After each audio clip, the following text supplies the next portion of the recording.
یہ دوسری جو خاتون امت ہیں، اللہ کے نبی صلی اللہ علیہ وسلم کی بیوی ہیں، سودا بنت زمعہ رضی اللہ تعالی عنہ۔ آپ صلی اللہ علیہ وسلم نے ان سے شادی جو کی وہ سیدہ خدیجہ کی وفات کے 3 سال کے بعد کی، یعنی 3 سال تنہائی کے گزارنے کے بعد جو ہے وہ خولہ بنت حکیم کے مشورے پر اور ان کے یعنی وساطت سے، جو ایک درمیان میں خاتون جیسے ہمارے یہاں بھی معاشرے میں ہوتا ہے کہ رشتے کے حوالے سے بات چیت کرنا، پیغام پہنچانا، تو اس معاملے میں انہوں نے کیا یہ معاملہ، کیونکہ ان کے شوہر سکران ابن عمر جو تھے ان کی وفات ہو چکی تھی، بیوہ خاتون تھی، تو آپ صلی اللہ علیہ وسلم کے سامنے ان کا قضیہ رکھا گیا، آپ نے اظہار رضامندی پیش کیا تو ان کے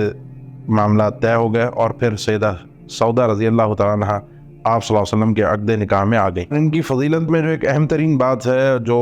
ذکر کی گئی، سیدہ عائشہ نے خود ذکر کی بخاری مسلم اور دیگر کئی کتب احادیث میں، کہ انہوں نے اپنی، کیونکہ اللہ کے نبی وسلم کی کئی ایک بیویاں تھیں، تو آخری جب اللہ کے نبی وسلم کی زندگی کے سال آ گئے تو انہوں نے محبت میں اور اللہ کے نبی وسلم کی زوجیت میں باقی رہنے کے لیے اپنی یہ جو